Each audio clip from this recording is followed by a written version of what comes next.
Good afternoon, good evening, and welcome to everybody wherever you are in the world. I hope you're doing well. My name is Ben, and I am joined by Moogie Pies on the old voice comms again. How you doing, Moog? Yeah, I'm doing great since the last time that I came to you, which was about 2 hours ago. Great. How you doing, buddy? You feeling less congested than you were 2 hours ago? Probably feeling about the same on that regard. Went out and Sick. visited the local fete. Ooh, good job. Good, nice negative test this morning then. Yeah.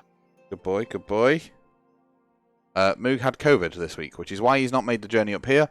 Rather him be safe than sorry, or in a crash, I guess. So instead, he has very graciously decided to use his afternoon and his early evening up with us here at the Hobby Room, commentating on the games from the Quest of Champions Heat 3. Now, this is a event run by the Warrior Lodge. We've done Heat 2 before. We didn't cover Heat 1 because we just didn't. But we've done Heat 2, we've done Heat 3, we're going to be doing Heat 4, and also, I think we're going to try and get a triple commentator panel for the for the final, unless one of them qualifies. Is that right? I don't know. We're supposed to just say yes, Moog. I don't know. Just say it. Anyway, ladies and gentlemen, you joined us for game number 3, where we have got Alex Tubb with his big Waaagh versus Bill Inglis with his Kruleboyz and a cheeky flavour of Kragnos. Should we go through some army lists? Yes. Great. Let's go through this one. Alex, that's me. I'm doing this one. We've got Alex Tubb with the big Waaagh. So big Waaagh, you generate Waaagh points every turn. And for a certain number of things, that's very strange, Baz. You shouldn't be doing that. He's got an Auric Megaboss for his general with the Master of Magic, Arcane Tome, and the great big Green Hand of Gork. So he can teleport some units around the battlefield. Obviously, Master of Magic allows him to re-roll that cast if needs be. He's also got an Auric War Chanter with Fixin' Beat to be able to heal some wounds. He's got the other Auric War Chanter with the Get 'em Beat, which is the re-roll charge rolls, I believe, that one. And if he would have had a third one, he would have had the Killer Beat, which is +1 damage. I actually think is better than the Get 'em Beat, but that's beside the point. He's then got a Breaker Brute on Maya Brute Trogoth. There you go. With the fast and easily like the best mount trait, Fasten, with Mork's Eye Pebble. He's then got a Swamp Caller Shaman with a Pot Grot, mostly for the Bolt Boys later on, but we'll get there. Kill Beats +1 to hit. Right, okay. Oh, have they got rid of the +1 damage one? Oh no, the War Chanter can just do that.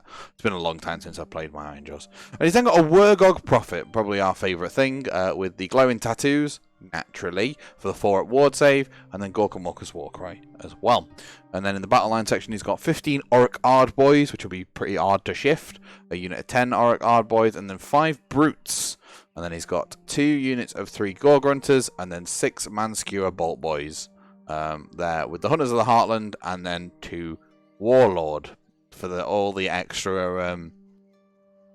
artifacts that he's wanting to take. So he's maxed out his reinforcements. He's got 151 wounds and 12 drops. That's Alex.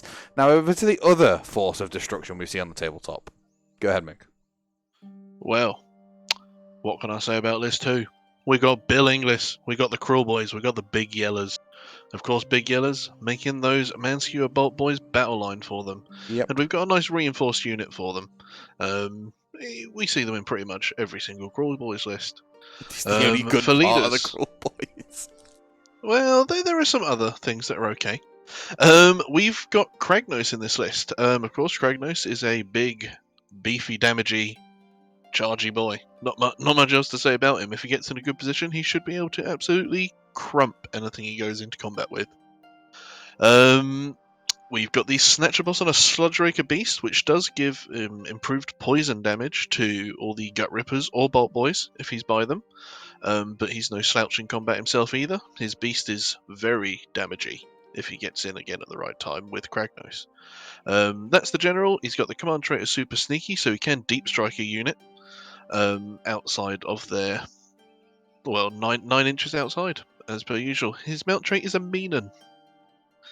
We've got a Swamp Caller Shaman. Again, that helps the Bolt Boys get their poison shots off on a 5+ instead of a 6+, or the Gut Rippers if needs be. Then we've got the Killer Boss, which is probably going to trot along with the Gut Rippers and, tries to nullify their bravery rolls a bit. Then he's got the Arcane Tome. We've also got the Burning Head for a little bit of extra mortal woundage. All the battle line is in the Hunters of the Heartlands, otherwise we've got a Command Entourage. And he's a nice little 7-drop list. Yeah, there you go. Oh!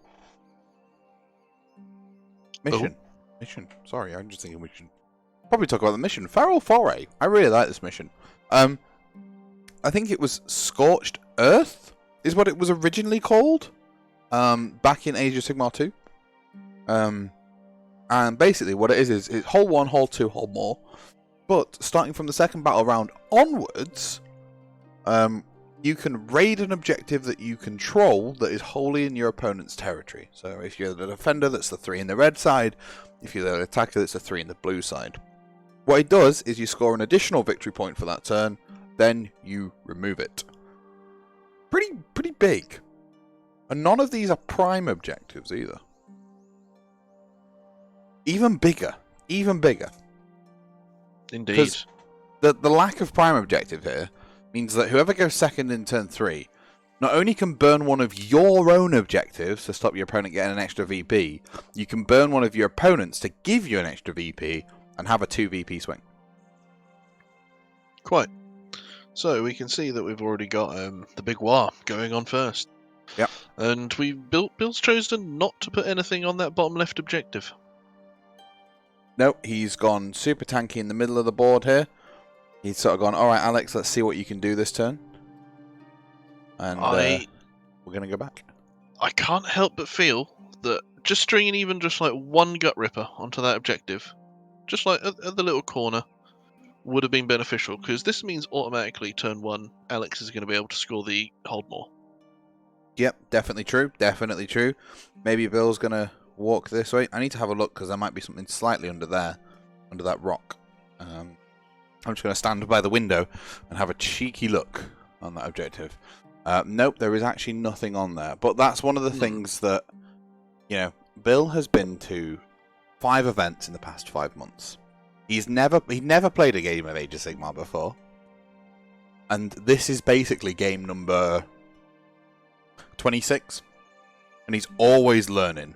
He's improved so much since he was first on the stream against Huck and Pin, who is in the chat. Hello, how you doing? Hope you're doing well. And also, hey Korg, and everybody else, I hope you're doing great. So it's one of those things of going, okay, I didn't realise that you can control that at the start of the turn, maybe, blah, blah, blah, blah. We'll see. We'll see what he decides to do. Maybe he was trying to bait it out to get some Gore Grunters on there to get a quick conquer in place. Potentially. Although I know we often talk about you can spend like the first 2 turns setting up for points later on in the game. Yeah. It's just giving away that extra point for free immediately is, especially when you only need to shove that one little boy in a little conga line just for turn 1, so you've got that initial grasp on it. Yeah, it's definitely the case. But maybe Bill's got a tactic. Maybe his tactic is, you want to charge me, I want to charge you. Let's go, Gut Rippers ahoy! Just gonna whale some Gut Rippers in.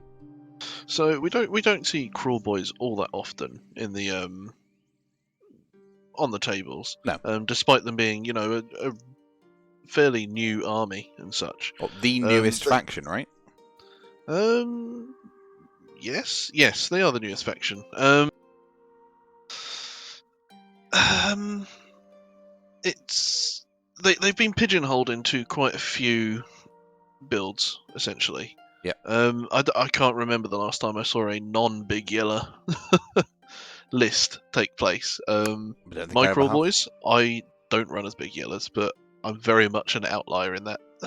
Well, you're just an outlier kind of player, aren't you? Yeah.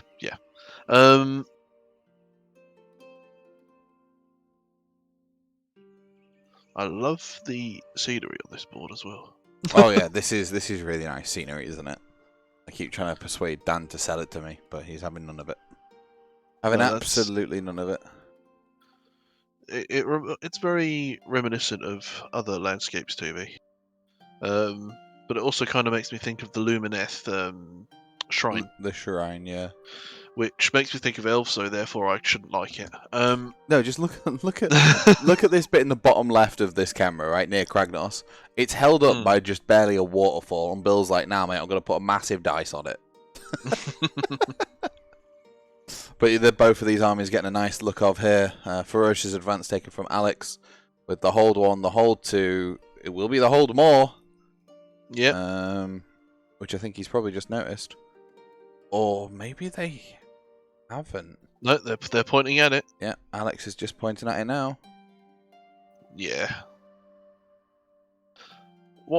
Maybe what I would have done was put Kragnos central as well, so he's got the option of going other places, and just have that scum breaky boss slightly touching the base of that objective.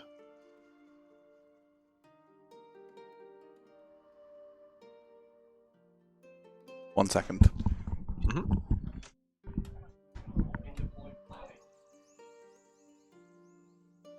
And I mean, Kruleboyz still have a lot of good ranged output. I don't even think the Unleash changes really damage them too much. I think the main problem with Kruleboyz is they are pure glass cannon with absolutely zero defense.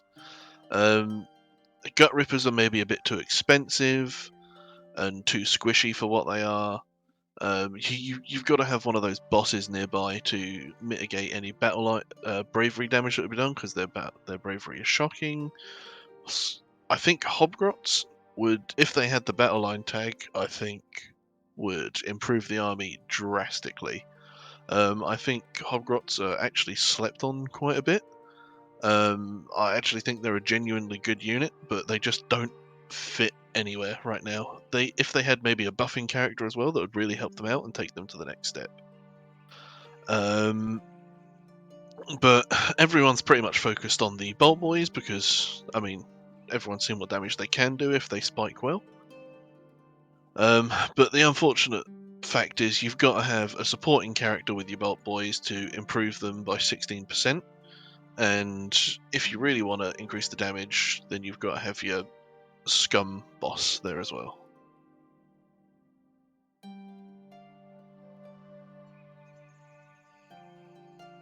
Where is the laser prophet? I'm actually not at the event. I'm only remotely in via broadcast, and I think the Starry prophet is maybe at the back by the Maya Brute. I just pointed at it on the map. Sorry, I've just seen it. Bill does actually control that objective. Do you know how he controls that objective? How does he control?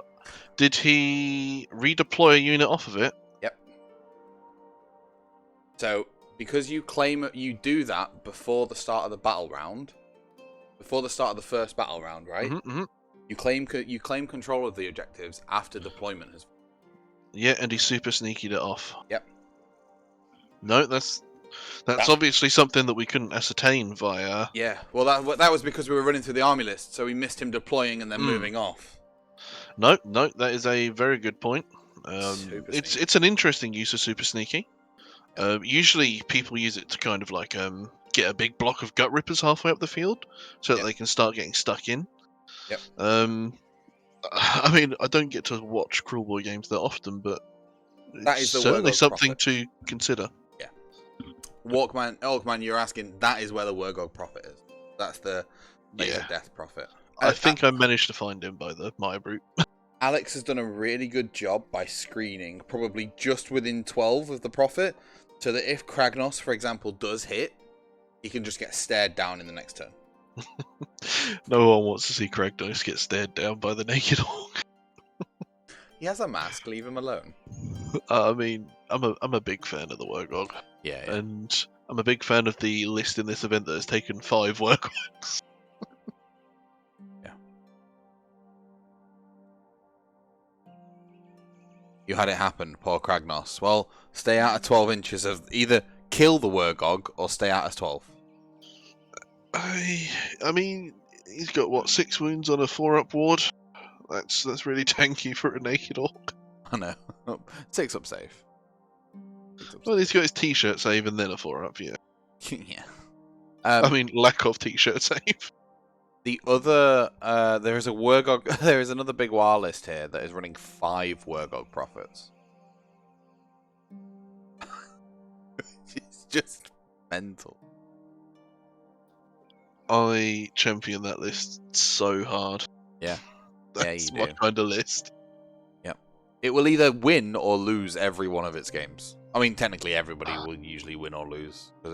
Yeah, but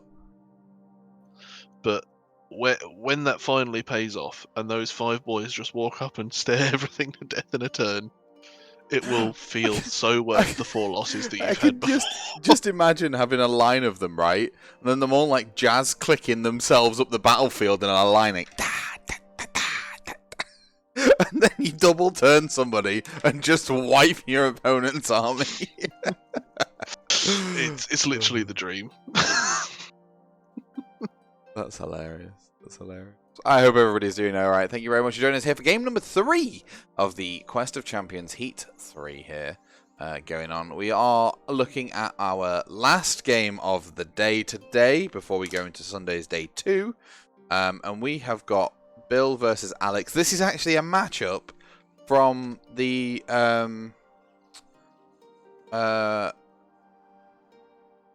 what's it called?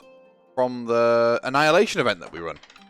Because these played against each other during Annihilation. So they were more than happy to come and join on the table again, but this time on camera. Bill's obviously already been on camera, and Alex has not.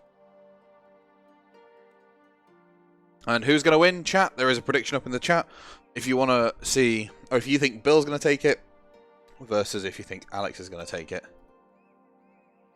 What's your prediction here? I believe Alex will take it. Okay. Okay. Monstrous Takeover was the battle tactic that he chose. Nice and simple. Yeah. I would not put it past the Kruleboyz to be able to achieve a victory here. In fact, we're already on turn 2. We are now. Okay, there was just some inconsequential shooting from the man skewers, I guess. It took out a few of the front screen. Yeah, that's pretty much it. And then we've got Bill winning Prio. Well, that was a nice, easy turn 1.5. No, Alex won Prio, so Bill's making him go first. Sorry. Okay. Yeah, Alex won Prio, so he's making Bill go first. Sorry. Okay. I mean, what's Alex thinking here? Obviously, you swing the unit of pigs down, get them to start claiming that objective so that the Kruleboyz have to move off. Yep.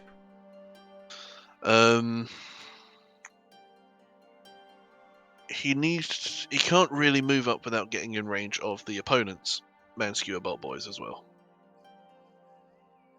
Yep. Well, that's the problem, right? They've both got a block of 6 bolt boys here. You've got Alex's, which is situated.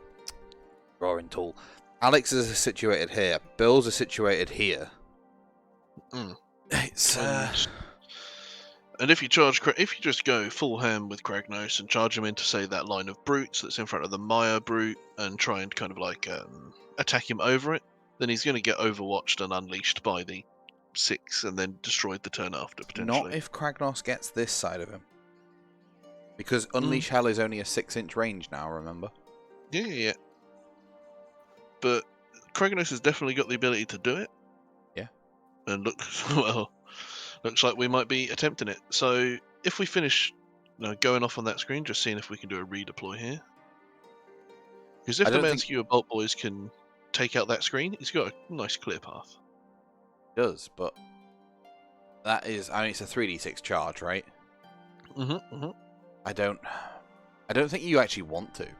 Because the Wargog's just in Alex's turn is just gonna stare down the big centaur. He's just gonna take one look at it and go, moo this. Right? I mean, obviously he can, but we've also got the Bellow of Rage. So if he does get damaged, he's going to start doing a lot of AoE wounds within that 6-inch. Do we have the So- Kragnos War Scroll in the push? I can bring it up on the bush. I can't remember if I did it or not. I mean, well, yeah, it is. But it looks like we've got to redeploy forward to Kragnos now, so that's obviously gonna, if they don't get shot off, there'll be a pain in his way. Yep. And just to show what Kragnos can do, there you go. Yeah, so we've got 3-inch reach on the Dread Mace, which is 6 attacks, 3s and 2s, minus 3, 4. We've then got the Tusk Breaker, which is 3 attacks, 3s and 2s, minus 2, D3. Then we've got the Hooves, which will be 6 attacks, 3s and 2s, minus 1, 2 damage. Now, he does have the End of Empires, so if a friendly destruction unit is wholly within 12, you can make a charge if it's within 18 and you roll 3d6 instead of 2d6, which is really quite nice. You've got Rampage and Destruction as well on him, which is after this unit makes a charge move, if it's within 1 inch of an enemy monster, you roll 2d6, times them together if it's not a 7. Or you can, I believe you can just do some 2-up, do mortal wounds to the unit, right? Yeah. So the monsters is the specific big one where you can do your like ridiculous 36 amounts. mortal wounds, essentially. Yeah. But the generic one is just kind of like a really good AoE stomp. Yeah. On the 2-up, you take d6 mortal. Ugh. Yeah, to every unit within 6. No, each enemy unit within 1. Sorry. Imagine if it's 6. I know, but then He'd you've got the actually be option worth to his stomp points. as well. I think Ragnos is worth his points still. Yeah. I've just noticed that for some reason on our little thing, Kragnos has the Gloomspite keywords, the Troggoth Fellwater and Troggoth Hag. Yeah, he is clearly the Troggoth Hag. So we might need to fix that up at some point. He is definitely not a Troggoth Hag. I don't know. Right, so Kragnos is into the screen. Yeah, a couple of Bolt Boys shot him off. Kragnos straight in. Outside of 12, I think, for the Wargog. I genuinely think Alex made a little bit of a mistake there by redeploying so close. What he should have done was redeployed so that when Kragnos got in, he would be within 12 of those boys. Yeah.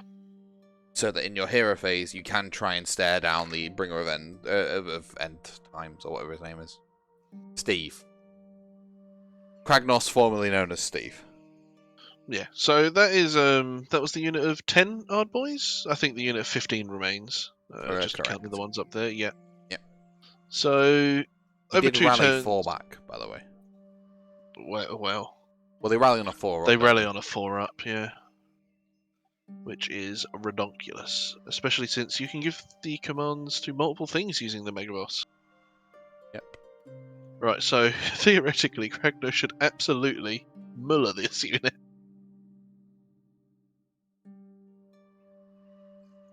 Yes.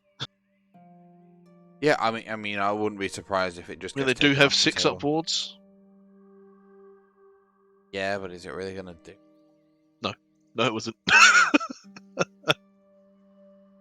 I mean, what Alex has done by making Bill go second here is there is the potential for him to have a double turn into Bill with Kragnos exposed at this point as well. You could potentially move the Wargog up to be within 12, and then hope for the second turn. I mean, let's not forget the Orruk Mega Boss does have the great big green hand of Gork, Oh, of course. and the Breaker Boss is also a Fasten. Oh, sorry, I've also just remembered. Kragnos is worth like 30 models, isn't he? Kragnos does have Mightier makes Rightier. So he gets his hold 1, hold 2, and hold more. In fact, if I was Bill, I'd probably burn that objective this turn. Just because then you can ignore it and start moving across the rest of the battlefield. Feral Foray. Feral Foray. Yes, yeah. I think it's not a bad idea at this point. Yeah. I think obviously next turn those pigs are going to come down and do similar things. I think what you're going to try and do here is just play for the potential. I am a little bit concerned that we have absolutely no models on either of the other objectives, considering there is the chance of the Hand of Gork. Oh yeah, And you do those have to pigs be coming within 1 down? inch. Yeah, you do have to be with 1 inch of the center. Oh, is it? Yeah, yeah.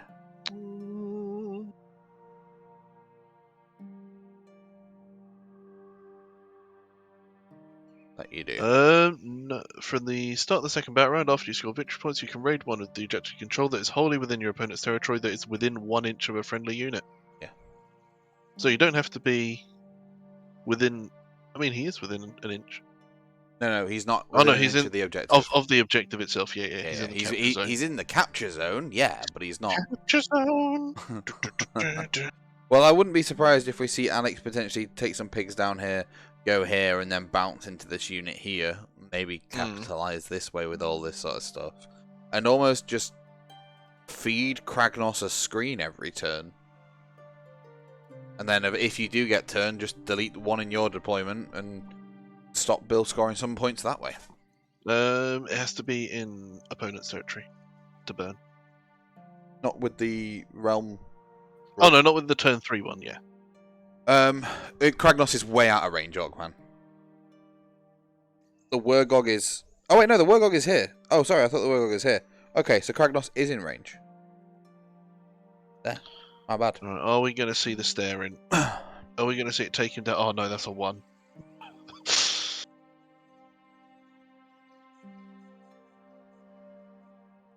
I think he's going to kill himself. Has he just killed himself? Sometimes the dice giveth, sometimes the dice they taketh taketh away. Yeah, definitely. But you know, he's only taken like 3, 4, so that's pretty. That's a pretty good day for Skaven. Did you just try to stare him down, Alex? I think he's done a couple, but no, did 5 wounds. Did 5 wounds, didn't die, pretty solid. If Alex looks at getting a potential second turn in a row here, we can make it another go. But because you do it at the start of the battle, of the phase, what you could always do is stare down and then choose your battle tactic. Because it's at the start of the hero phase, isn't it? Instead of casting spells, you can declare you're going to stare. I will just look for confirmation. At the start of your hero phase, yeah? Yeah, and because it activates at the same time that the choice of a battle tactic works out, it means that you can do it and then decide, well, do I want to stay the warlord? Do I want to bring it down? And if you kill it. If not, you've got the backup of being able to choose something else. Well, I mean, a turn 2 staring Kragnos to death and then just go and slay Warlord would be a very ballsy move. Well, I mean, you could do Slay 3. Mm.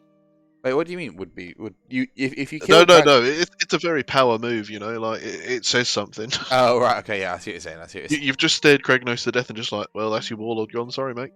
Yeah, I'll take those points. Thank you very much. It's a shame he can't also cast a spell to make himself a monster, so he could get it with an extra VP. Yeah, unfortunately. Yeah. Well, no, it's instead of casting spells, and you cast spells during the hero phase. Oh no! I was wondering if the wording is you can turn someone else, but it's a self spell, that monster one. Yeah, self only. Oh, shame. Look at that, Kragnos. Oh, he's orange. He is very orange. I still have a Kragnos to do myself. I don't. But I probably should. And yet, I can't help but wanting to convert him into Ratnos. Phil, you'll have to go back and check the VODs. I'm not going to spoil it just yet. Just in case people want to go back and watch. I don't want to spoil who wins. Skaven did exactly as the Skaven wanted to. Yes. Skaven always win, yes. Yes.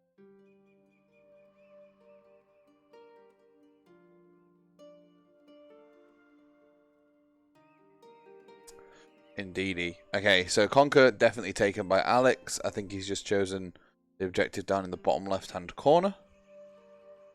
Or potentially the bottom right, actually. I can't remember, and I can't hear them properly. Because I've got you in my ears instead. Let's go here. We can have a cheeky see that Kragnos is on his own, and Bill's been pretty stalwart with that whole section at the back of the board. I feel like for safety at least, I would have rotated that scum boss just a little bit so he was touching it, so that you can't just hand a Gork onto it and just immediately take it. Because I mean, it has obviously hand a Gork hasn't gone off or hasn't been used because we're now in the movement phase. Yeah, we're straight. Well, no, we're now in the charge if- phase. Oh no, this might be the or- hero phase charge. Do they have that outside of Angels? In Big Waaagh, you get access to all of them. Oh, big wars. You get mighty destroyers for Iron Jaws units. True. Yes, you do. Okay, so potentially we still can see the Hand of Gork come out, and at that point, you just work on burning those objectives, don't you? And then your Kruleboyz have to move up, and they're not fast enough to get the Gore runners. I think you just send the pigs this way. If you can run them to get within an inch, you do that, and you just burn that objective, and then you just piggyback all the way in. You maybe even give Bill the next turn so you can burn this one. Then you stop caring about it, and then you're only playing for these two. Or you, great big hand of Gork yourself, as you say here. Just send something you don't care about that way. Burn it, and then move on with your life. I mean, if you really want to be super sneaky, because you're an orc, just do it. I mean, I don't think he's in range, but Hand of Gork, the My Brutes are really effective in combat by themselves. Yep. And he's got Fasten too, so he can get in position to get behind, maybe kill like the Shaman with Potgrot or the Killer Boss. Yeah, definitely. Or even get into the Sludge Raker. When you get into the Sludge Raker, you take away a point of damage on all of those poisons. Yeah, which is really nice. And considering the entire of the Kruleboyz rule is if you roll 6 to hit, you do mortal wounds instead of normal damage, don't you? Yeah. It's nice and simple and effective. We've definitely got a destruction off here for game number 3 on the Age of Sigmar. Sorry, the Age of Champions. No, the Contest of Champions from the Warrior Lodge. Age of Sigmar match play event. This is heat number 3. There is another heat after this, and then we have a final for the top qualifying players. It's quite nice to see. How are we doing, Karagon? I hope you're doing well. I also hope Waffles is doing well. I think Karagon should be quite a happy man right now. Because he's got Waffles. Well, that something that went on pre-order today also has the update for Flesh Eater Courts in it next month. Oh, sorry, next week. The White Dwarf? Yep. Ooh. Without saying anything of anything, is there any way to see that?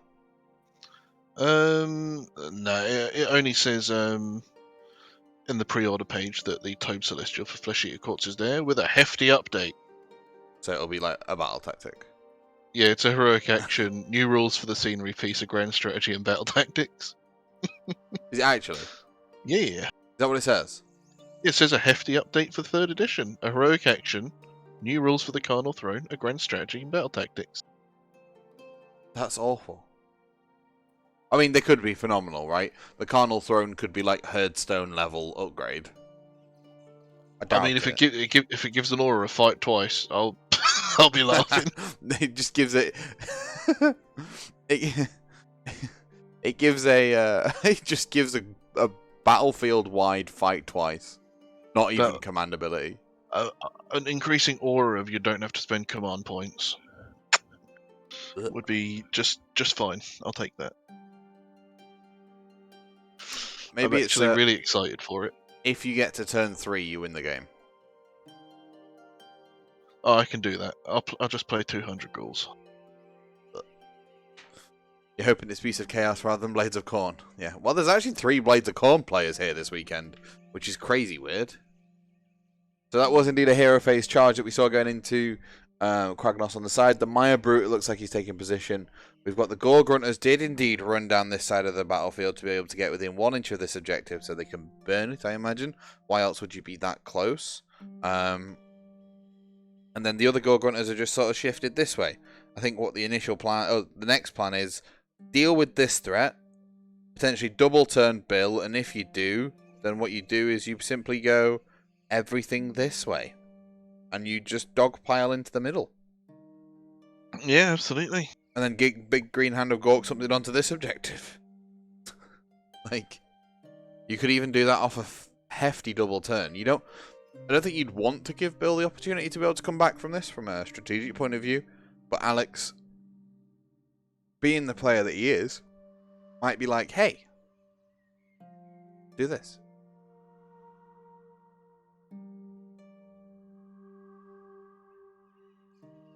I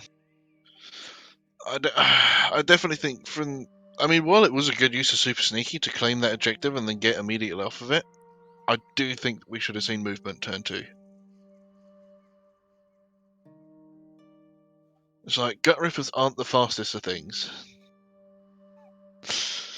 So it's going to take them a long time to be able to get over to their side of the board and then to do any damage to Ardboys. Of which, dare I say, Ardboys win that fight, unfortunately. Yeah. Unless, of course, you call that Kruleboy Waaagh and fight with both lots of Gut Rippers. So what does a Kruleboy Waaagh do, Moog? Oh, a Kruleboy Waaagh is you can just fight with 2 units at once. Oh no, sorry, 3 units. I think Kruleboy's Waaagh is 3 units at once. Or is it at once, or is it choose one? Then your opponent does. I believe it's choose one, and then your opponent does.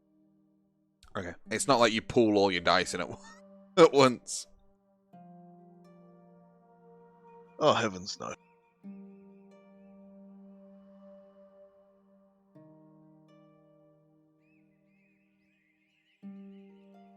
Kruleboy's Waaagh. Once per battle at the start of the combat phase, when you pick a friendly Kruleboy's general to fight, you can say that they're crawling a Waaagh. If you do so, pick up the 2 other friendly Kruleboy units wholly within 18 that have not fought yet. The general of the units you picked can fight one after the other in any order of your choice.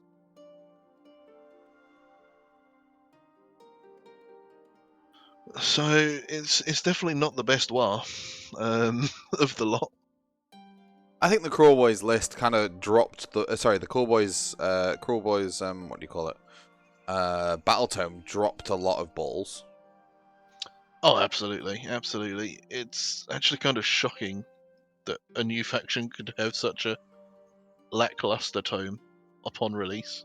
Yeah. Apart from the Manskewer Bolt Boys. Yeah, I mean, the Bolt Boys were great, right? And they were really good, but I mean one of the 3 sub-factions does have to suck, right? I mean, unfortunately, all 3 of the sub-factions kind of suck. Well, Iron Jaws are great. It's just you take the one that sucks least. No, I think Iron Jaws is absolutely great. Well, I mean, people take Big Yellows because the battle line unit of Gut Rippers is just not good, so you have to have the only alternative. No, I really like Iron Jaws, and I actually really rate Big Waaagh as well. Oh yeah. And yeah, Bone Splitters are not... I mean, as much as I love the Bone Splitters, they're not doing great work, are they? Nope. Hi Cloud, where did you play Bill? And yes, he is an absolute gentleman. I've not had the opportunity to play him, but I've definitely had the opportunity to cast a couple of his games, and also I pretty much see him at every tournament he's at.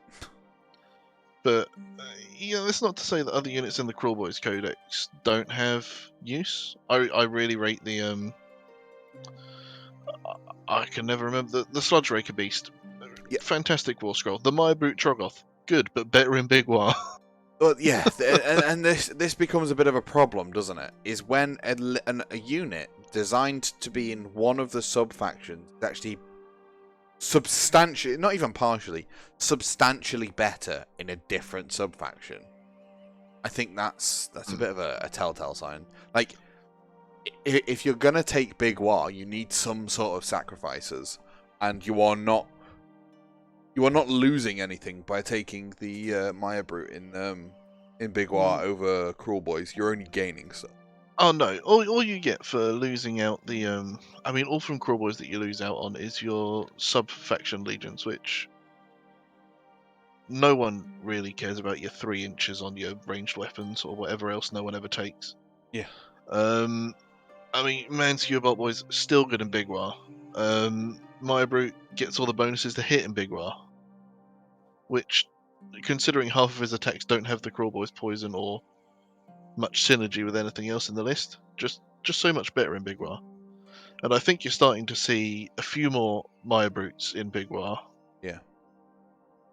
High Cloud, it doesn't matter if there's 2 people or 10 people, the tournament's still a tournament. Like, only 4 people including you, as long as they all played each other and found a winner, then you all played each other and found a winner. It's good. Yeah, it's, yeah, you should have to sacrifice something. Just not. Yeah, I mean, all of them do sacrifice a little bit of something, but that little bit of something isn't major for half of it, so... Well, that's like buying a toffee apple and somebody being like, alright, you can't have the stalk of the apple, but you can have everything else and sprinkles. Or you can lose the sprinkles and have the stalk. I wouldn't have sprinkles on my candy apple, mate. What are you doing? What? You have what? What? You don't have sprinkles on your candy apples? No, you just have the coating, mate. Well, it depends if you have a chocolate And coating. a nice fresh apple and a chocolate. Yeah, chocolate apple. No, it's like a toffee apple, mate. It's got to be toffee. Well, you can have a chocolate one with sprinkles. Oh my goodness. Hang on, chat. Come on. Toffee or chocolate apple with sprinkles? Chocolate apple? I've never even heard of a chocolate apple, mate. What's an apple dipped in chocolate, buddy? What? But doesn't it feel good when you break through that candiness and get that freshness of that apple?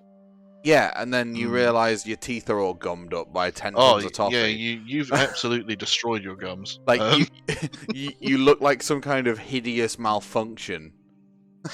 But on the plus side, you've eaten that healthy apple covered with 10,000 calories. Oh, dear. How about a nice bit of candy floss? You know, pop it in your mouth and it's gone. Toffee all day. I'm sorry, what? Oh, you absolute animals. Anybody team chocolate here? I mean, this is clearly a generational gap. Yeah, all you boomers, right? Is that the right word? That is the right word, right? All you boomers, I'm like a half zoomer. You're a half zoomer. I'm a zoo. I'm not a zoomer. Right. So Kragnos has killed 3.5 brutes. 3.5 brutes, and has taken a slurry of wounds back from the brutes and the Maya brute as well. I'm gonna just double check. I think that might be all she wrote for Alex's turn, to be honest with you. Or they might be doing a couple more. The Maya brute is not a monster as well, so Kragnos cannot get his He only does that on the charge, doesn't Yeah, he only does that on the charge, but for some reason the Maya brute is not a monster. Games Which is Workshop strange. conspiracy for Troggoths just not being monsters. Apart from the Troggoth hag, she's a monster.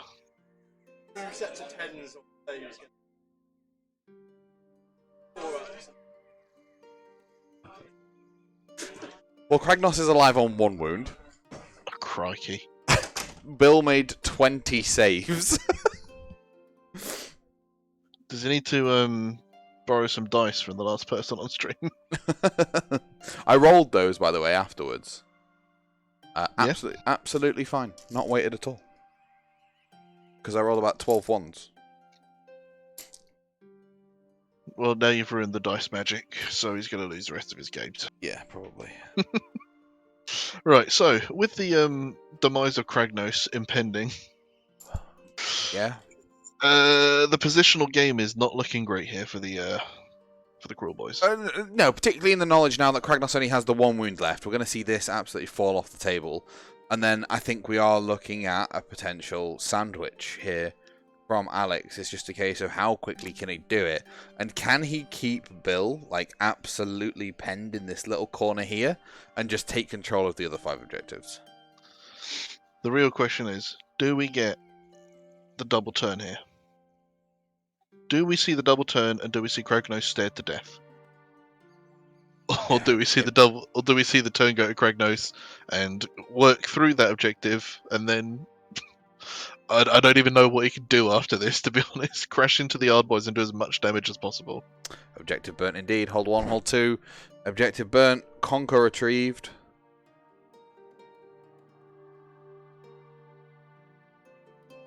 There we go. Only 5 left on the battlefield. Now we're going into the priority roll here for turn number 3. And it do feel like the Kruleboyz really could use this. That looks... I couldn't see what the orange dice was. Bill won it, I believe. I think Alex had a... Oh, wait. We're about to see. They're going to complete the battle round. And then we'll have a look. Turn 3. Bill won it and is going first. I mean, he needs Kragnos to be pumping out as much damage as he can before he goes down, doesn't he? Yeah. Did Kragnos roar at the end of the turn? He did. Yep. Sorry, I'm just talking through myself. I mean, what do we see come... What do we see come here? I don't know if the men skewer Bolt Boys are going to be in range to maybe polish that brute off. Well, hang on. Here's the thing. None of these are prime objectives. Which means Alex can burn an objective. So Alex should just burn the one in his bottom... Well, I'm looking at it, his bottom left. But the one with Kragnos on it, right? Just burn the objective with Kragnos on it. Then Great Big Hand of Gork, a unit down to the bottom side, because I think Bill's probably going to leave it there. I'm just double checking the battle plan, just making sure these aren't prime objectives. I don't think so. No indeedy. There's very few prime objectives. No, so unless they forget about the rule of it Okay. being a rule. What do we do different if we're Bill for the start of this game? That's question number 1 here, right? Is we deploy our units here, then we use the sneakies to get up this side of the battlefield. I still send Kragnos this way, I just send everything else this way. Yep. Have Kragnos come in from this side of the battlefield and try and get through that, and then have everything else hit Alex's army here, and maybe leave the Bolt Boys to just shoot off the fast-moving stuff first before shooting off the slower-moving stuff. Or, if you can get to the wizard that's the Great Big Hand of Gork, shoot him off, obviously. What... I know that we've talked about this before as well, but just going back to the list building stage as well for the Kruleboyz. Yeah. We got to ditch Meenan and go for Fasten.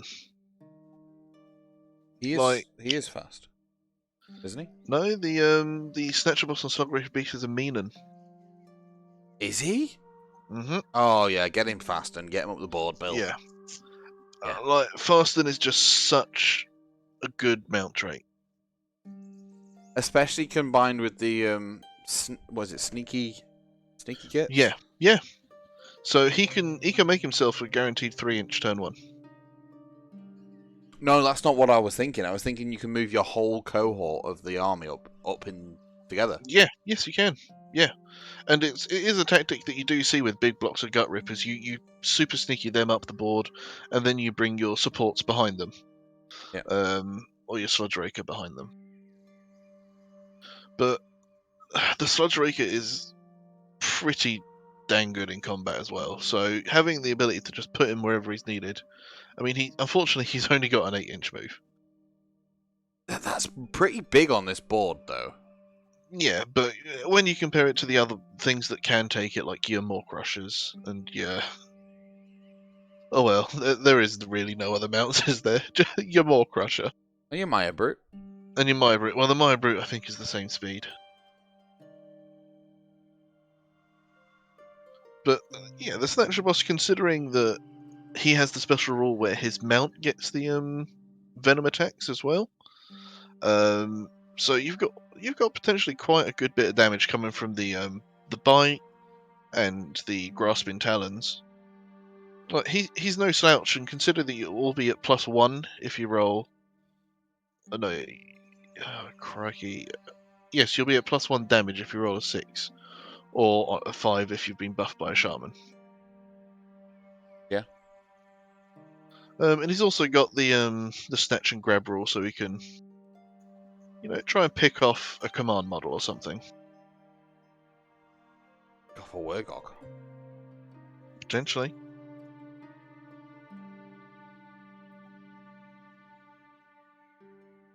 But at this point,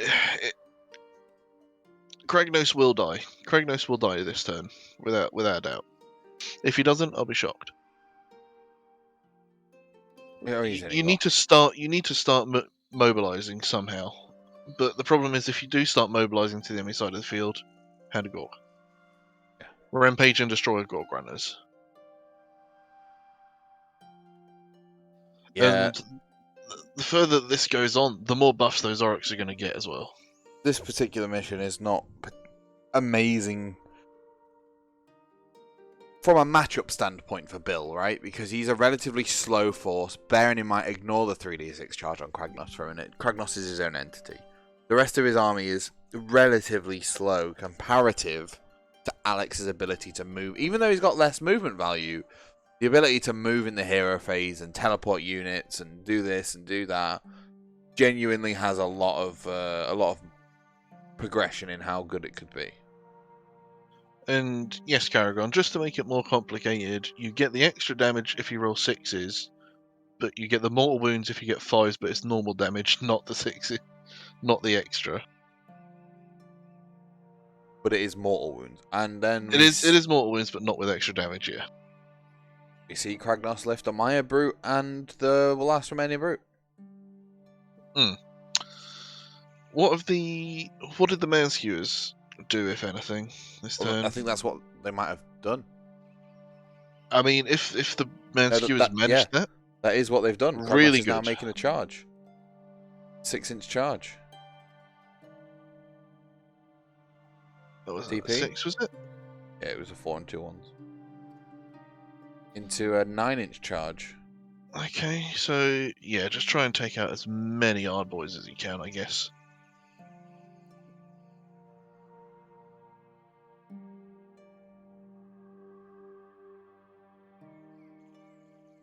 Worried about dying in the Overwatch. I mean, yeah, they just have to get out 6 of the Now the thing is, the player should be measuring from this point 9 inches this way, and this point 9 inches this way.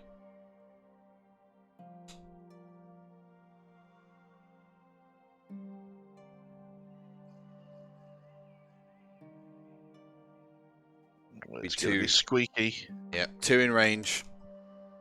A single 6 brings him down.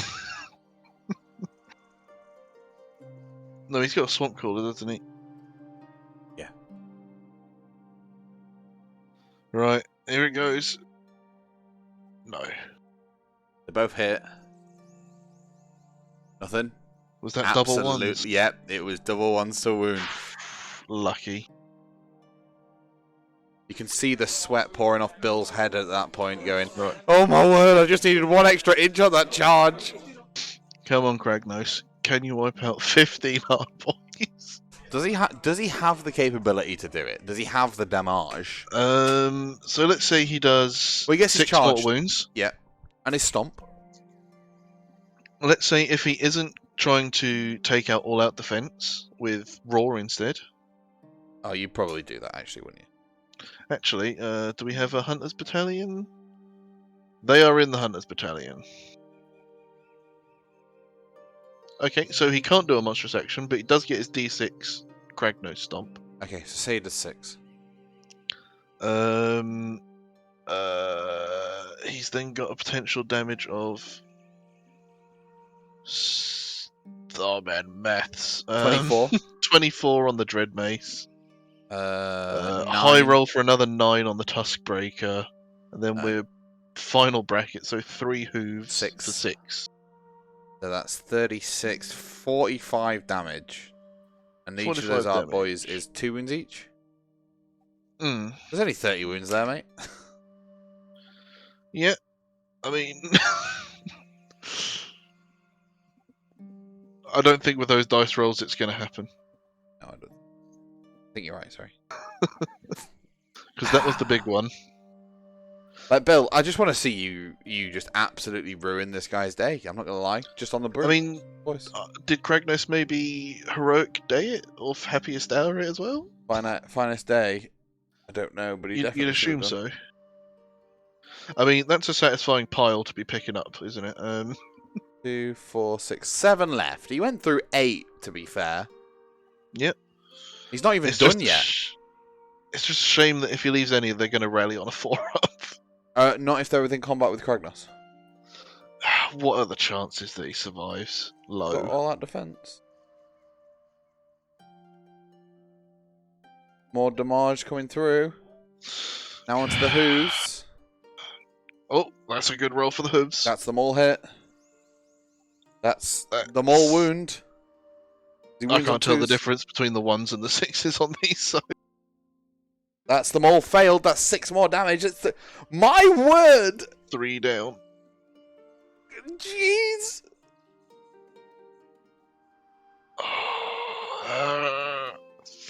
He killed 12! I mean, obviously, if these two... They need to do 1 wound to him, right? And then he They need to roars. do 1. He can't. He can't roar. He needs to have taken a wound. No, he can bellow of rage. Yeah, he needs to have taken a wound to do He's that. got 2 wounds left. Oh, does he? I thought he had 1. No, he's got 2. There was no more Okay. crusher. There was no more crusher. Oh man, this is... So this is 3 saves on the 2-up. Oh, He's fine. No, he's So- going to die to the Wargog. He will die to the Wargog, and then he can be rallied. Or they can be rallied. Yeah. Oh man. Rough. If only those... You see, if we had moved up earlier in the turn and fastened that... Sludge-Raker. Fastened the Sludge Raker in as well, it would have been done. And then that puts him in a far, far better place for the, the final turns to be getting all those objectives. So close. You got to be happy with that. Well, you got to be somewhat happy with taking off that many, though. Yeah, lifting 13 Art Boys is pretty darn impressive. Yeah, I don't like rallying on a 4-up. I don't like rally. I've written a blog post about rally. Feel free to go and have a look. /mark blog.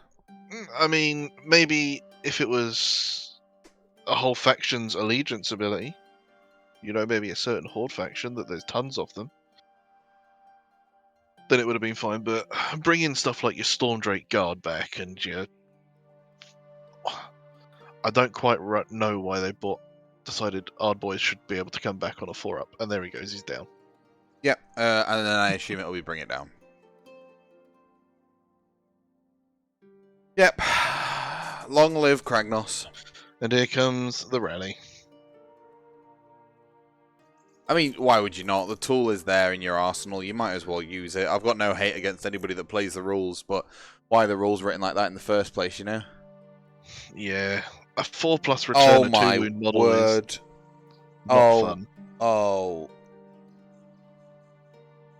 That's 7 back. 8 back. Like, that's 16 wounds worth of damage. 1 CP, heal 16. I don't enjoy it as a rule. You could always limit it to, like... Well, the option Single wound models? Yeah, I'd say 2 wound models are fine. But I would also, like, with orcs, I wouldn't let them rally into that same unit. I'd make them have to bring on a separate unit from your board edge. But things like Nighthaunt, you could rally the same unit because it's just the spectral dead becoming undead again. You know what I mean? I don't know. I feel like just calling it rally makes it things like it should affect battle shock, not things that are dead. Yeah, I find it very strange how an Iron Drake can scream at its buddies and 23 of them get back up from being dead next to him. You know what I mean? Like, it's just not... It's not kosher. It certainly is a bit of a feels bad play when it happens, and you got that unit of 4 Storm Drake Guard that you killed 3 of, and 3 of them come back. Not good.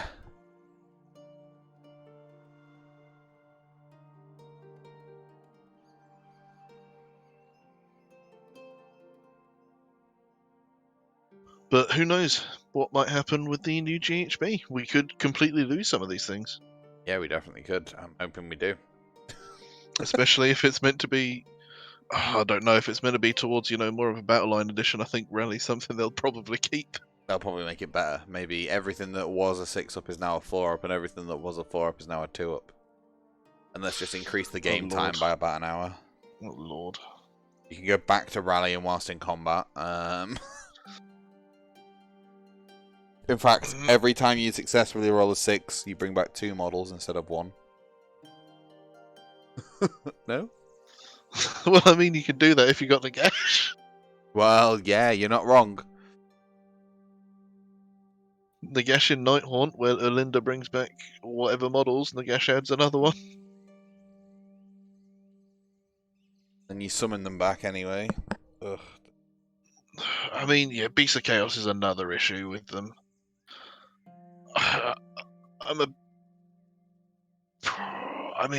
It pains me because I'm a hipster and I made a Dragon Ogre army while they were really bad. And suddenly, my Dragon Ogres have become insanely efficient.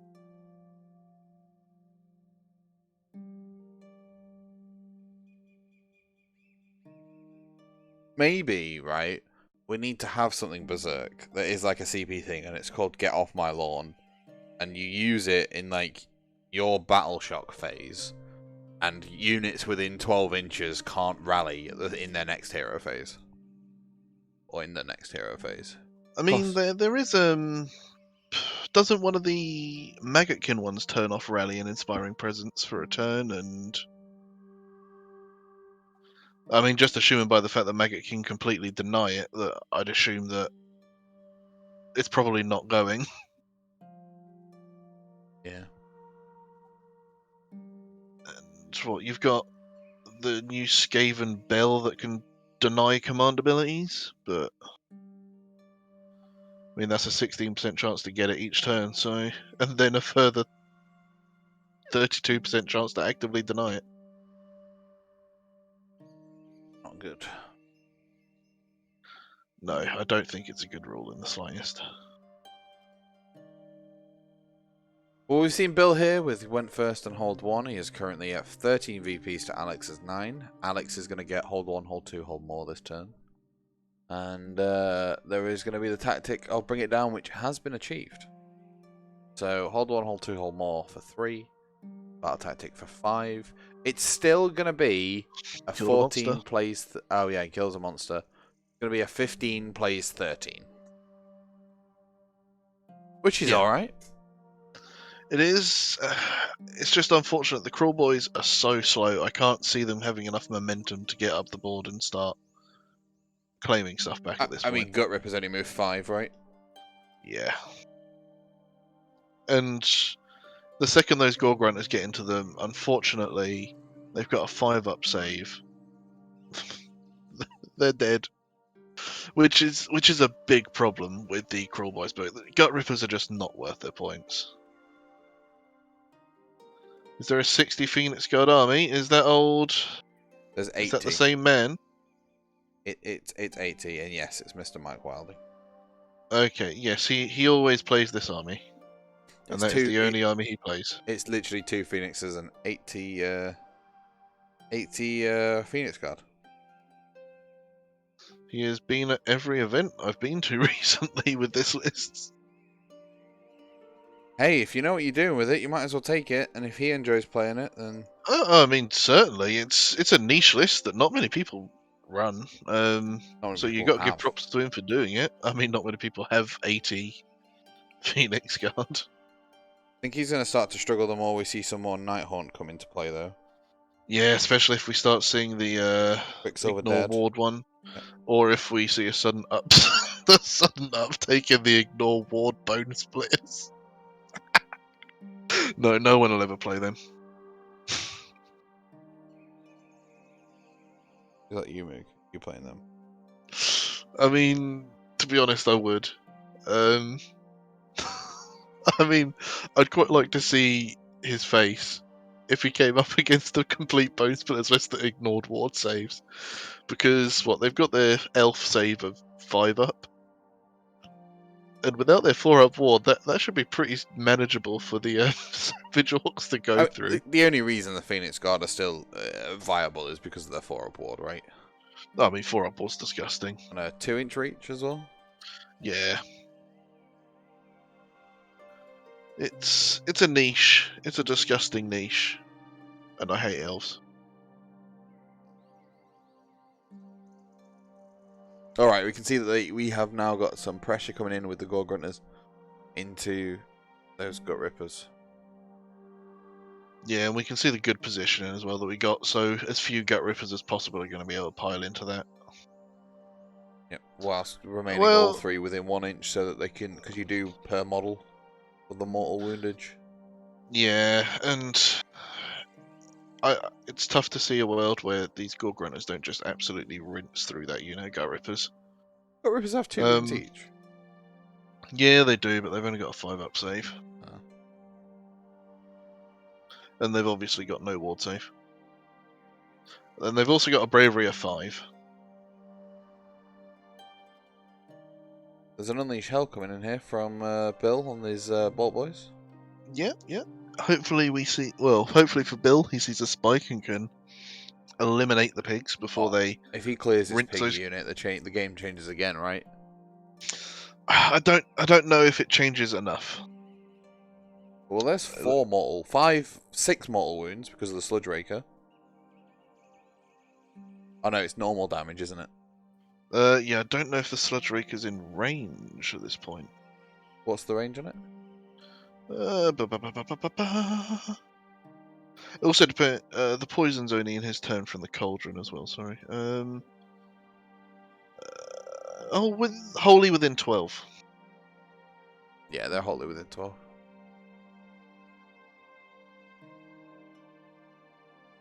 Yeah, so it's +1 damage to the hit roll or to the mortal wounds. As they dip their arrowheads in the beast's muck. Nice, even though they're to the left of it, not behind them. He left some muck.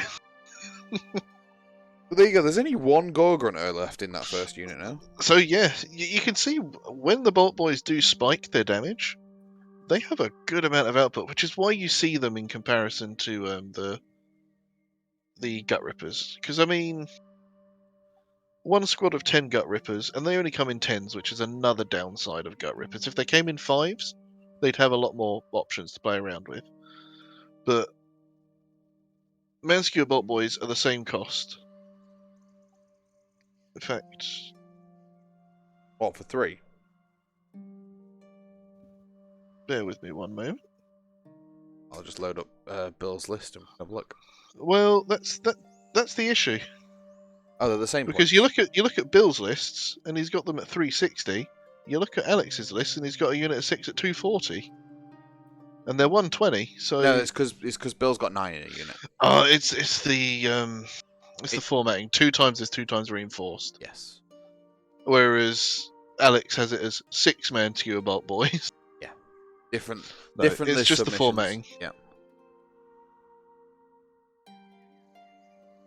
But you're substituting 3 models versus 10.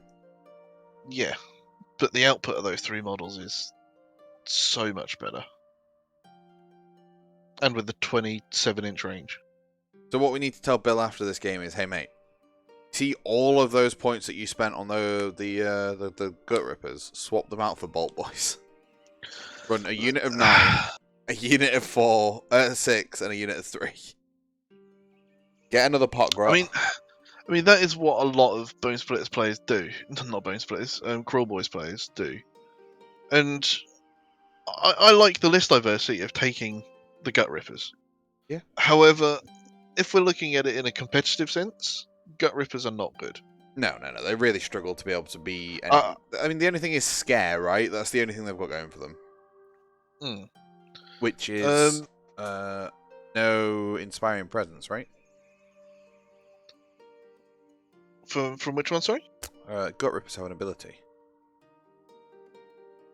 Scare tactics. Start the charge phase if there are more than 3. This unit is more than 3 away from enemy units. You can pick up any. Oh, more than 3 away. It's -1 to hit. Yeah, it's not great. That's actually. I mean, it's something. Actually significantly worse than I wanted it to be. Yeah, Never mind. they're not good. They are bad. Unless you take a unit of 30, super sneaking them up the board with some buffs. In which case, passable. But that's the However- problem, right? If you have to put all of that in to make a passable unit, it's not very good. Yeah. It's they specifically need some help. And Bone Splitters. Yeah. Let's just give Well, them a and Jaws and terrain Big piece. Waaagh are okay. Give them a terrain piece that makes their mortals go off on 4s. Oh no, we don't need. You see, that's I can see the difficulty in it because mortal wounds are obviously becoming a lot more rampant in the game as well. Oh, it's horrible. Therefore, you need wards to counteract it. And if you buff an army that does nothing but mortal wounds, that's also a real feels bad to play against if you don't have ward saves. Yeah. So therefore, people get more ward saves. But then you see Which more just- Nighthaunt with dread size You ignoring see more wards. bone splitters. No, you don't see any bone splitters ever. So it is a hard one to balance when you make their core identity mortal wounds. Mm-hmm. Yeah, I definitely hear you. Definitely hear you.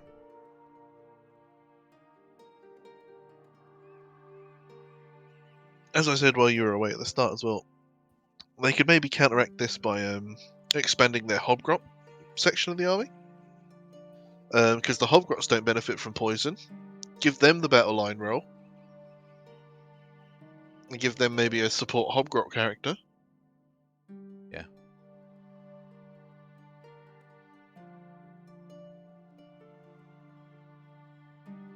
Yeah. Well, we did see the other Gorgrunter get lifted from that unit, which was quite nice. Good job, Bill. But we saw all of the Bolt Boys die to the Gorgrunters. Was it the Belt Boys? Mate, there's no Bolt Boys left. I mean, it's hard for me to tell from the top down what a Bolt Boy is and what a Gut Ripper is. The Bolt Boys were here. Okay, I thought they were sitting on the rock. No, if we go to this one. Okay, yeah, it's Gut Rippers. Got Rippers on that rock. Question: what would you include in a 2,000 point Kruleboy list? I'm currently building one. I have Dominion, Sludge Raker, 1 extra Bolt Boys, and the Mouth of Mork. The Mouth of Mork is really good. He is also quite good. But in Big Waaagh. What would I include in a Kruleboy list? Get some more Bolt Boys. Realistically, I mean, if you want my actual armor of what is my Kruleboyz list, is significantly different from what is a good Kruleboyz list. A Maya Brute and an Incarnate. Bill. I mean, Incarnates have been seeing a lot of play coming in now. Yeah. Um, Which is why I think you're probably going to see quite a lot of Gotrek coming into Order armies again. Because if you put Gotrek and an Incarnate against each other, Gotrek will win that fight. potentially. No, there's no potentially. He reduces all damage to 1, and then he gets to attack twice, so you're going to de-level it in a turn. And you've got a 4 at ward and a 3 up save. Like, he's got to go through that Moog, surely. What I personally have put in my Kruleboyz list, because my Kruleboyz list is fantastic. Not that I hate to boast or anything. I, of course, take Kragnos in my Kruleboyz list. Hang on a minute. Those Gut Rippers just lifted those 3 pigs. I'll say they've got an okay damage output if they spike the sixes, Hang and on. they're near to the Sludge Raker as well. I mean, there's no Bolt Boys left for Bill, but this game's looking significantly different. Isn't it? Just from I a don't know model about point. significantly.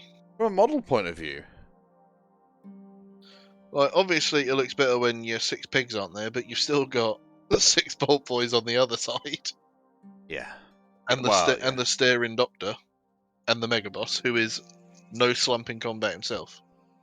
It's just, is turn 4 enough time to be able to get the remaining Gut Rippers up there, and the Sludge Raker? Bill gets the choice because they drew on priority rolls. So it is now the choice for Bill's side here. Be right back. I'm just going to take a really quick look at the table to see if I can find anything of interest.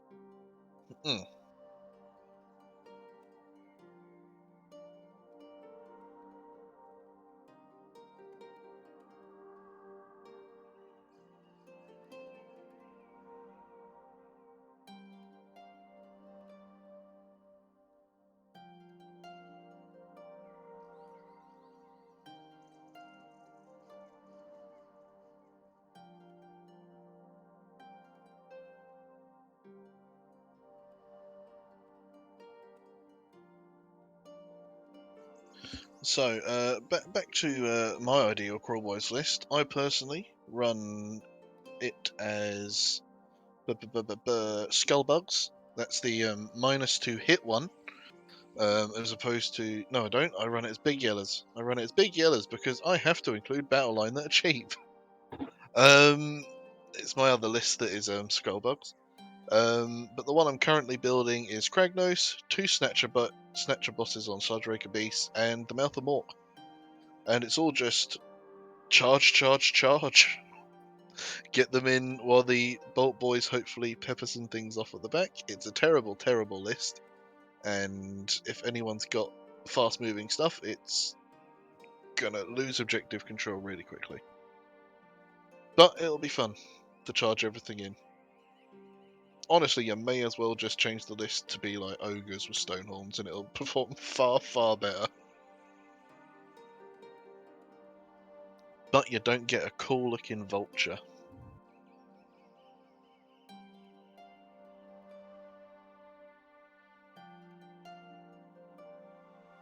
Apologies, I am back. So you know that objective that Bill's been sat on this whole turn? Mhm. It's not actually there anymore. Oh, they did burn it. Yeah, Alex burnt that one turn 3. Ah. Logic behind it, his castle's there, burn it, he has to move. Mhm. Fair play. I wondered I mean, why Bill had kept the Bolt Boys here. I wondered if he'd got one and tried to rally some of them back, but unfortunately, non-existent. Just got them on there because they're out of the way. Bill's like, I'm really trying to decide if I concede early and go home quick, or... I'm like, mate, you still got to play. You still got to play. Look at the objectives, play the mission. I mean, at this point, you have to risk. I say you have to risk it, but if you even try and capture a point, those Manskewer Bolt Boys are taking you out. So I think you're out of 6 inches there if you go in this way with the Sludge Raker and the no, Gut I mean, sure, you've killed the unit of Hard Boys, but then next turn you get stared to death. Your Sludge Raker gets stared and shot to death. Yeah. Then you got 2 units of Gut Rippers. Yeah, but I mean, you Cool. got to try and make the plays where you can make the plays. I really think you have to you got to try and do it, but I think the odds are stacked against you. Yeah, definitely. Definitely. It's going to be pretty difficult with the speed as well.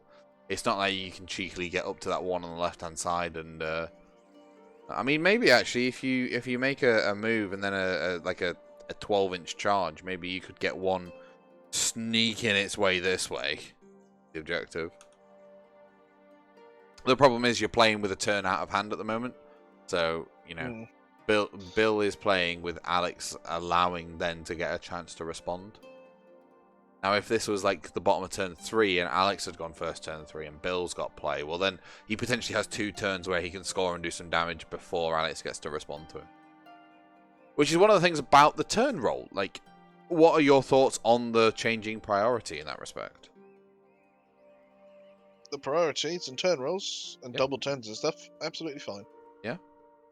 Absolutely fine. I have no issues against it. It's just something you have to plan for. Is there nothing you'd change the way it works? Nope. Nothing that I can think of immediately off the top of my head that would be better.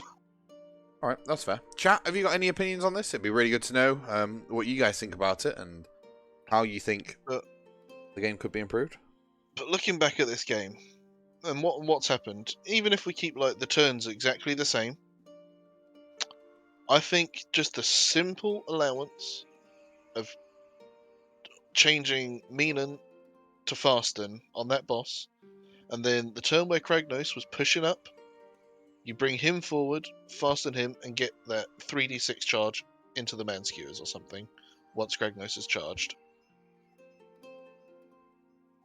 I think that would have been a massive, massive game changer. And that's just because of Fast One, which it's insane how much of the best mount trait it is. Definitely pivotal. Without a question.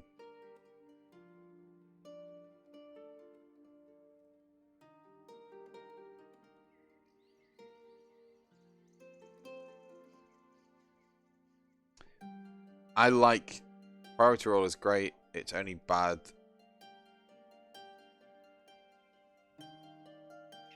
Also win mission. I mean, the auto win mission shouldn't be a thing regardless. Yeah, there should be no. I don't know what they were thinking, managing to keep that one to carry over. Maybe it should be in narrative. I don't think priority should be game set at the start. I think that's 40k's downfall. If you haven't played a game of 40k, or I guess even Age of Sigmar, with alternating activations, like you do all your moving, I do all my moving, you do all your shooting, I do all my shooting, with a priority roll at the start of it to decide who moves first, it's amazing. It is really good. I mean, to be fair, with the new version of Apocalypse that launched and immediately died because no support was offered to it and no one played it, the concept was great. I feel like, yeah, it was you move, I move, you shoot, I shoot. Well, it was alternating, and then remove all casualties at the end of that turn combined. Yeah, that would work for 40k. You still got to shoot everything and do everything. You got to play with your toys. Now that would work for 40k, and I think they should implement that in the rule set. I think, however, Age of Sigmar, I don't think it would feel quite as right, you know, because it's like the melee combat and slappy do, all that sort of stuff. Yeah. I think I would like to see something like the LOTR style. You know, Alex wins priority. He decides if he wants to move first or if he wants Bill to move. Okay, he's going to decide to go first. So he moves his unit first. Bill then moves his unit. Alex then gets to shoot his unit. You know what I mean? Like, that might be quite... I've never played like that. No, I've never played enough Lord of the Rings, really, to know. So yeah, you just alternate every phase of the game rather than every turn. But the scoring for that is different. So you would fundamentally have to change how you score the game as well. So you'd still do 5 turns, but your scoring would be a case of... Okay, at the end of turn 1, we both hold 1 objective, get a point. We both hold 2 objectives, get a point. Bill, you hold 3, I only hold 2, so you get an extra point. Now it's 3-2. We both did our battle tactic. I reckon it would work. I reckon you could make that work. I'd like to try that someday. Well, all you need to do is become the Age of Sigmar lead designer. No, I just meant like in a personal game.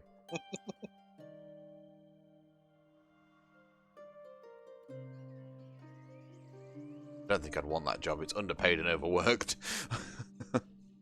I'm quite happy sat here talking about toy soldiers than having to make the rules that make them work. You know.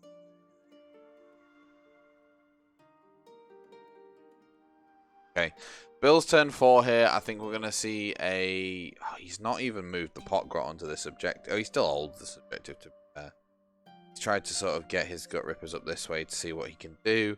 He's done really well by keeping them out of the range of the bolt boys, but also hitting as few like boys as possible.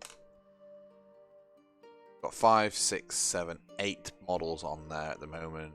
Got 2, 4, 6, 8 on there for Alex, but you've still got the pile in from the Gut Rippers as well.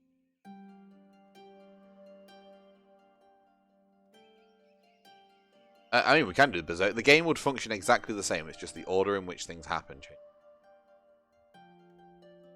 Okie pokey. So we got the Sludge Raker and the 10 Gut Rippers into the 15 Odd Boys that used to be 2 Odd Boys. The landscape of this game, again, would have been different if they didn't just rally back 9 models, right? Yes. Then, yeah, massively. There's no denying it. You could have everything else happen the same, and Bill would still look... Well, Bill would look like he's in a much more favourable position. And be able to get to things like the Waaagh and stuff, rather than having to go into this screen that's popped back up. There's like part of me that wishes, you know, I wish one more of those mace attacks had hit and wounded gone through. But lifting 13 of them was impressive. And the Sludge Raker lifts another 5. Like, that's pretty good. But it's alright, because they'll just rally next turn. No, they won't. They can't. Actually, no, they can't. Heroic actions are at the beginning of the phase. I was going to say, you could Great Big Hand of Gork them out of combat and then rally, but you can't.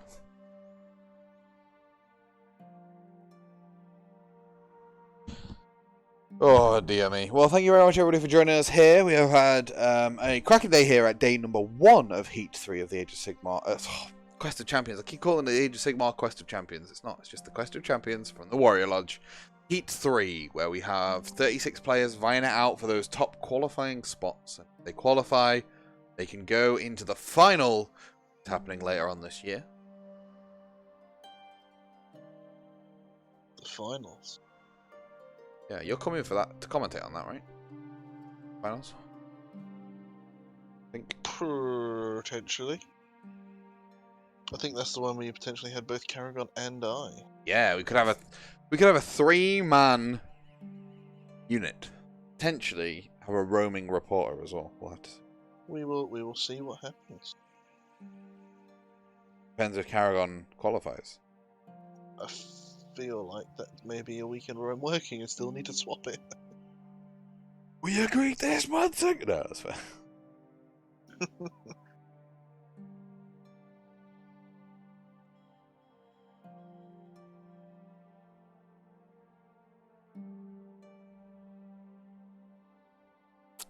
And my family's now asking me if I can sister sit. Just make sure you got your chicken nuggets. Chicken nuggets. Chicken nuggets. Just stop taking the mick out of my sister, please.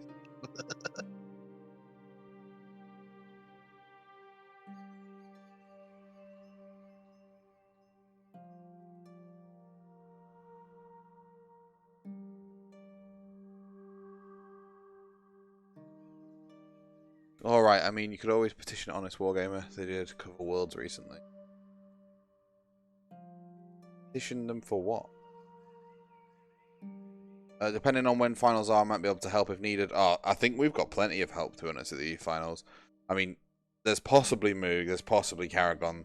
The fact that I've got both of them as possiblies this time is very recoverable. I think it was the Q4 that you didn't have one for, potentially? I do have somebody for Q4 now. Oh, you've got someone for Q4 now, okay. Oh, they had a roving reporter, yeah. They're just top-downs were not great.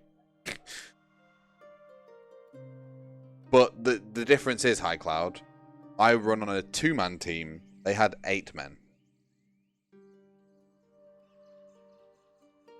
Like, I actively do it so I have as little people involved as possible, so that I take up as little of other people's time as possible.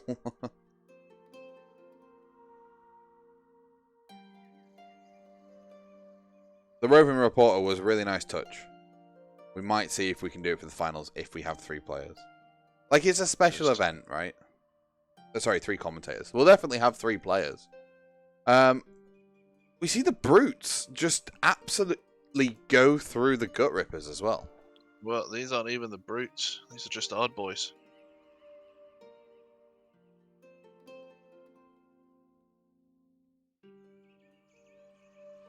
And the Gut Rippers did get into the Waaagh.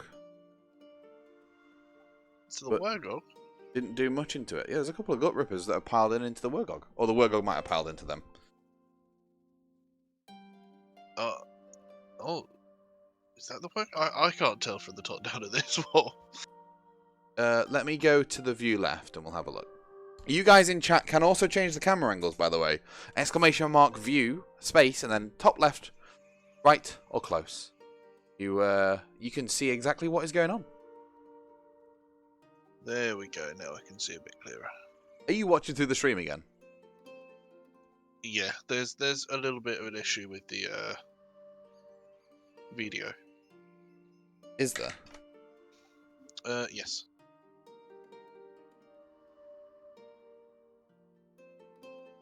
Well, this isn't good. Mouse is down. I should probably try and charge my mouse, guys. I brought a cable specifically for this. One of them USB ones, you know, them rare ones.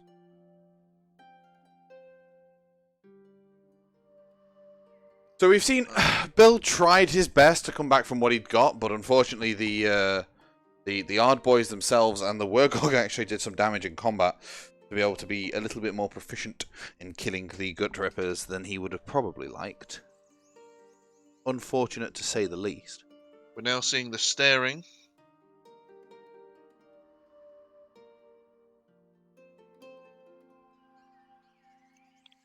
And there's a dead Sludge Raker. Yep. Yeah, I mean, when you're staring down just pure flat mortal wounds, it's pretty intense, isn't it? And it's going to be a bit difficult for you to be able to come back from that one, unfortunately. Wargame Spirit, how's it going? Thank you so very much for the raid, I appreciate it. And everybody come on in, you are joining us for game number 3. Or game number 3 here at the Quest of Champions Heat 3, run by the Warrior Lodge here at Sanctuary Gaming. Age of Sigmar event, there are 36 players. I am Ben. And I am joined by my good friend Moog. Say hey, Moog. Hello, Moog. There we go. And we are covering the Alex Tubb Big Waaagh list versus Bill Inglis's Kruleboyz list. Now, just a really quick look at the lists for those guys that have just joined. Great. Alex Tubb has a Big Waaagh list. Do you want to really quickly run through it, Moog? Oh, yeah, Big Waaagh. Auric Megaboss can issue commands to 3 units at once. He's got the Master of Magic, so he can re-roll casting rolls. He's got the Arcane Tome, so he's a wizard. He's got the Big Green Hand of Gork, so he can teleport things over the board. We've got the Auric War Chanter with a Fixing Beat. Second one with the Getting Beat. Start healing wounds, start dealing damage. Nice and simple. Got the Breaker Boss on Marbit Trogoth. He's not on the table anymore. He died to Kragnos. But he was a fast one, just not fast enough to outrun Kragnos. We still got the Swamp Caller Shaman with the Potgrot on the board. He can remove wards. Not that there's much to remove right now. And we got the Waaagh Prophet, who has just finished staring down a Sludge Raker. Sludge Raker. I keep calling him a scum one because of the name character. He also had the 3 battle lines of a big unit of Odd Boys, a slightly smaller unit of Odd Boys, and some Brutes. We did see Kragnos almost wipe out those 15 Odd Boys, but they came back because they got rallied. We've got the Bolt Boys, which are still on the board, and then we've got 2 lots of 3 pigs, which have been removed by archers. Yeah, and we're going to go and head over to Bill's list now. We had Kragnos, who did try and make his way up the right-hand side of the battlefield, tried to take out some stuff, took out a Maya Brute, 5 Brutes, and then 13 out of 15 Brutes in one go. Odd Boys, who then rallied. We've got the Snatch Boss on Sludge Raker Beast, who has just been stared down by the Waaagh Prophet. A Swamp Caller Shaman with Potgrot now making his way up the battlefield just to try and hold some more objective space. A Killer Boss with Stabgrot also moving up the battlefield. A double reinforced unit of Manskewer Bolt Boys which died to some Gore Grunters after the charge, not before taking out some of them as an Unleash Hell came through, and 2 units of Gut Rippers, both 10-man strong, that are the remnants barely remaining on the battlefield, and then a Burning Head, which we hadn't actually seen cast. So, No. yeah, I don't know whether Bill forgot, whether he's just a bit like, I forgot to do that. But hello, Raiders, thank you very much for joining in. We are on turn number 4 here, and Bill did have priority and went first. Goes Savage Spearhead. And did get his battle tactic. So hold 1, hold 2, and the battle tactic there for Bill. Making it able to... a 17-15 with the turn in hand. I think it's going to be a pretty close VP victory. for, like, it's not going to be like a 25-2 kind of victory, because Alex is going to be doing Slay the Warlord this turn, which he's already done, because what he did was he just stared him down and then chose his battle tactic, because that's the way the rules work. So he's got his +2 for the battle tactic there. Let's go on this side, yep, and then hold 1, hold 2, hold more. I imagine he burns this objective this turn. He's killed a monster this turn. Oh my word. The man got 3, 4, 5, 6, 7 points this turn, making it 21-17 going into turn 5. You've joined us at the bottom of the bottom of the game now, or the top of turn 5, the third game of today. Game 1, we had Skaven versus the brand new Nighthaunt book, which was quite a good game to watch. Clan Scryer versus the Quicksilver Dead. Then in Game 2, which you helped me commentate on, Moog, so thank you very much for that. We had Archaon and his 6th Circle versus the Blades of Khorne with a Be'lakor attached. Do you want to just call it the Be'lakor list? The Be'lakor list. And then there was the priority roll, there for Alex rolled a 6. Yep, and Bill rolled a 4. So Alex gets the turn. Manages to go, okie dokie. What we do here is we then move on to this. Then we'll burn this. It's already burnt. Oh yeah, the middle one's burnt. So all the objectives are held. So Alex just goes, cool. Maybe I choose, I don't know, Savage Spearhead, move here. Great Big Hang of Gork all the way down here. 2 points. Hold 1, hold 2, hold more for another 5, and then bish bash Bob. Bob's your uncle. Away you go. Like to love it. Pretty simple. Well, there we go. Yeah, even if Bill had got the priority, the Gut Rippers aren't fast enough to get onto any of those points. Unfortunately not. And some of the feedback or potential learning points here is maybe look at changing to have Fasten rather than Mean and on the Sludge Raker. Try and use your sneaky guys, or whatever it's called, to move everything up the battlefield. Send Kragnos one side and everything else the other. I think you need a roving Death Star rather than one. I'm going to assume that his cunning trick or whatever was mud for the Bolt Boys, I assume? Yeah, it was. Okay. I say, what I like for cunning tricks on Kruleboyz is the one to remove screens. And again, that could have really helped here. Imagine flat out removing 15 Hard Boys. How do you mean? One of the Kruleboyz cunning tricks that you can choose before the game is roll a d3 on a 4+. You can pick a unit.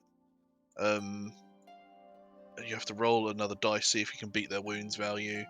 And then they are forced to go into reserve. Oh, really? Mm-hmm. There's no mechanic for them bringing reserves on, is there? Well, they appear at the end of the first battle round. Okay. But they have to come on at the board edge or something. Wow, that's incredible. Let's get the exact wording up. You get the wording up. Yeah, a 30-20 victory there to Alex against Bill. I mean, it's an honourable match between the two players. A 10 VP diff isn't all the world, but it was a good game to watch, and I hope if both players are watching this back, you learn a little bit from what you saw.